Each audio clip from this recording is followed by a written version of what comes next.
So I'm going to continue with this process of discovering unspeakable joy through letting go that I would say has characterized a lot of my life, but just has gotten so rich lately. But to get to what's been happening lately, I'm giving a little background.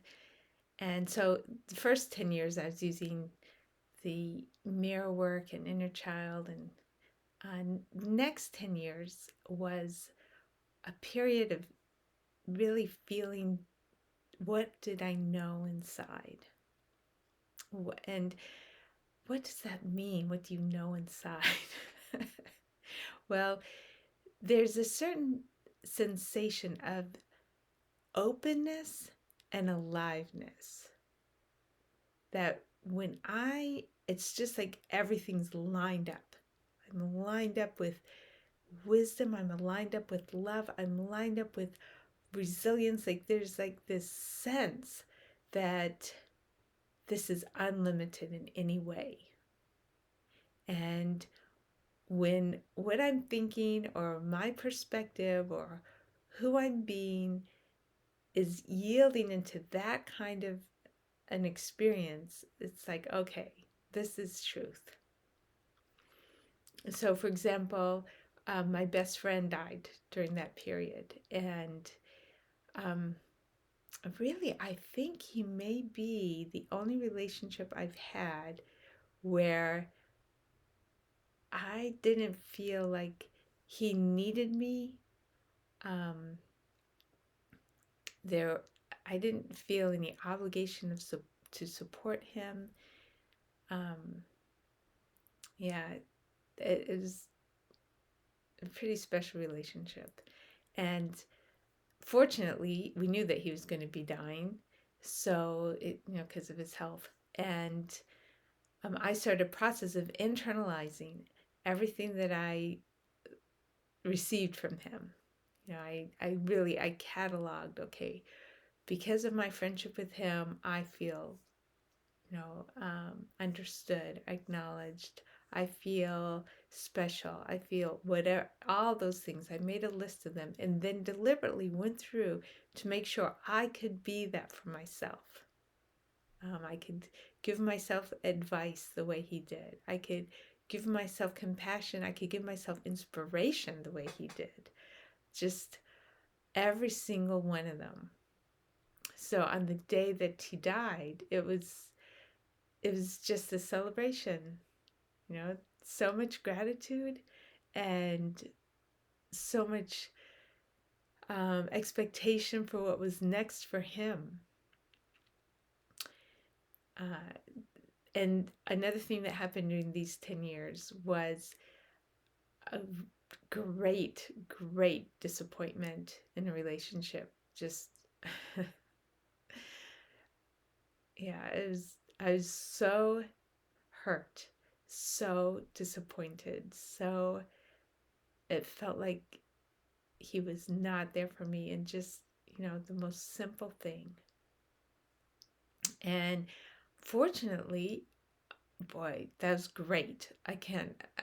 That's one of the greatest gifts of my life, because I sat down, laid down, and felt, what was it that I wanted from him? What exactly was I going to feel? What exactly was I going to know because he would have done that? What would have happened? What was that wholeness I expected to have? What was that happiness? What was that?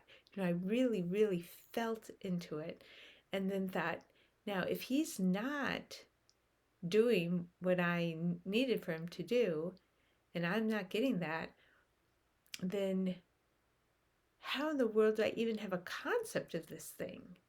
How do I even know that such a wellness, such a wholeness, such a connection, such a sweetness would be available?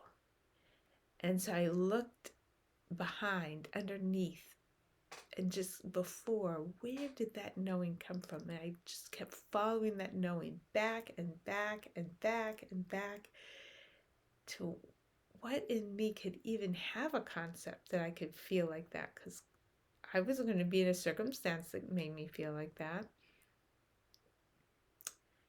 And then it was like I just popped out into, it's what I am.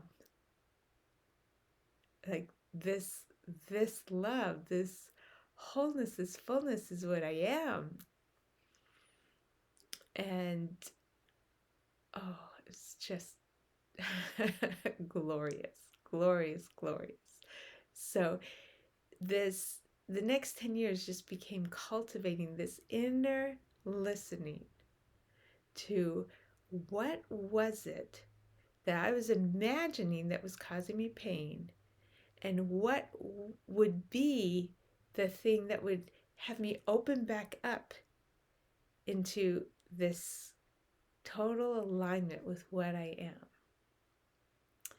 And a lot of this channel is going through the types of inquiry that can do that. So it's, it involved a lot of inquiry, a lot of journaling, a lot of really looking, okay, well, when I'm thinking this, when I'm expecting that, what's the pain that it causes? And what would be the opposite things? What would be the other ways of viewing this? What would be the other ways of being in this situation? I like to have puzzles. I like to be creative. This was definitely tapping into that completely.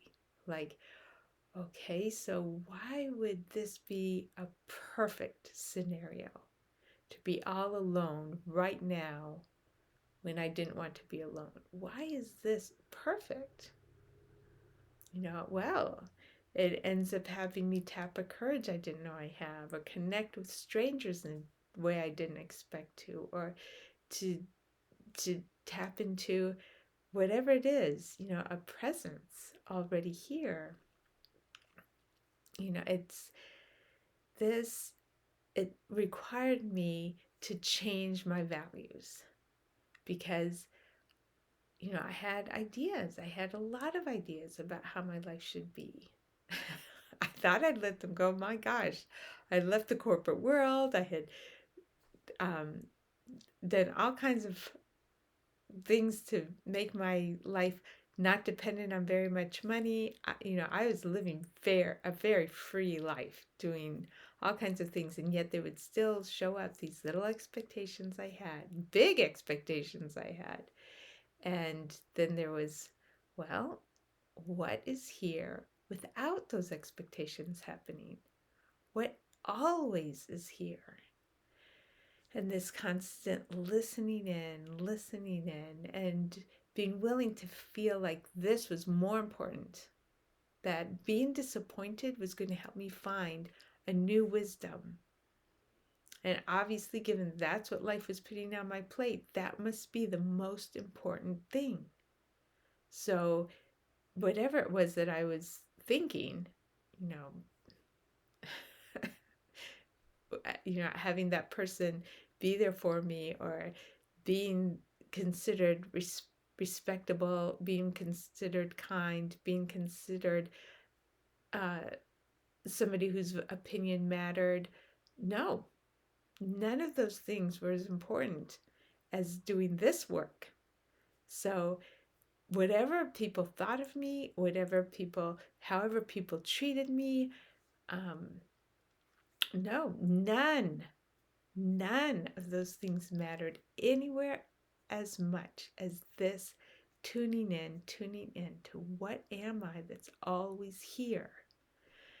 So for me, that just, that was a constant practice. And at the end of each process, it's just, there's this vulnerable, open, it's almost like a raw feeling, but it's so alive. It's like, oh yes, I'm in a rushing river. This is not a little pond where I can control things. I'm in a rushing river. There's a raw vulnerability, but so alive, so vibrant, so light, so joyful. That's each time I always arrived to that point. And I wouldn't consider the process ended until I got to that point.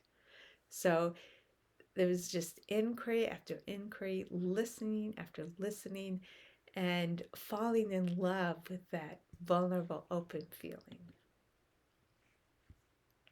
And that's the next several years of coming to this process.